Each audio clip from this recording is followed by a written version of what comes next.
Because I simply know that I will get this question in the comments. No, I do not know the exact percentage of retinol in the Pixi Skin Treats Overnight Retinol Oil, but I'm going to give you an educated guess.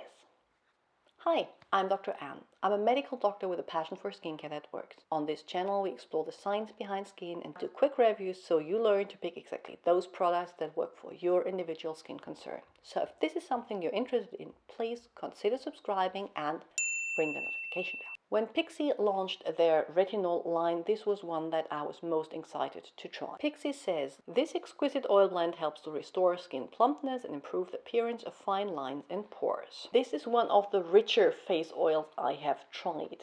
Too rich, in fact, to be pleasant on my normal to combination skin. It feels really nourishing and has a tendency to sit on top of my skin for some time before it is fully absorbed, which is why I reserve using it for nighttime. In general, retinoids are supposed to be used directly after cleansing on your bare skin for maximum efficacy and to be used in the evenings. And while I really recommend you use this one in the evenings, I'd say that if you have anything else that you want to apply at the same night, use this one as your last step. And I'm going to be completely honest here, I did not find this to be particularly strong, so I don't think that even if you apply it on your bare face, you will get a huge retinol effect out of it. My preferred way of using it was after I did my more watery serum as last step in my skincare routine. The main oil inside is sweet almond oil, which is responsible for the slightly rich texture. And then a blend of squalane, jojoba, sunflower, cranberry and borago officinalis seed oil, all of which are at a pretty low percentage at below 1%.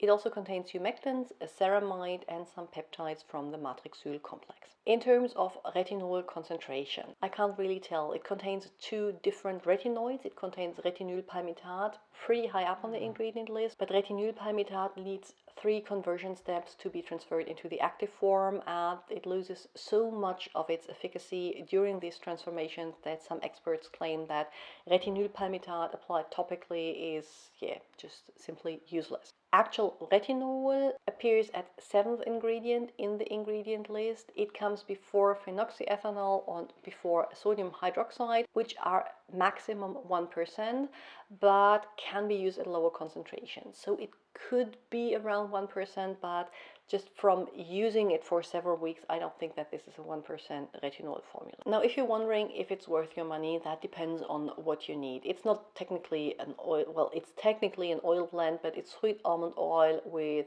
retinoids inside, which means I personally recommend it more for drier skin types because it's really nourishing, it's really gentle. So if your skin is sensitive and your skin is more on the dry side, I think you'd get along with this really, really well without any irritation. At the same time, if you have mature skin with severe hyperpigmentation or even acne, this one is probably not the best for you. For one, the oil is too rich to work great on oily skin, and as I said, I don't think this is very strong in terms of retinol effect on the skin. If I were to compare it to the Sunday Riley Luna Sleeping Oil, which I have used in the past, technically the Sunday Riley Luna Sleeping Oil does not contain any retinol. It contains granactive retinoids, which is more of a cousin of the retinol and is said to be as effective but less irritant, which might be true, we don't know yet. This is another alternative if you have really sensitive skin. It's again a richer oil, but I found both of them to be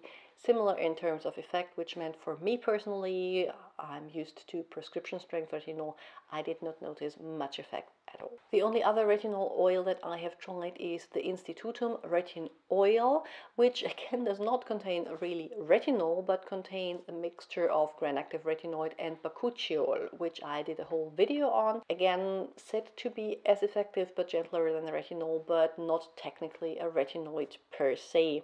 So if you want an oil with actual retinol inside, this one is your best bet, and it's the most affordable out of the 3. I recommend this one for people with dry and sensitive skin who want to incorporate a really gentle retinol form but don't want to go overboard. If you have strong issues with hyperpigmentation or premature aging, I think there are other retinol products out there that will give you more effect. I'm going to link to more videos on the screen that I think you might enjoy, and I'm going to see you all very soon with another one.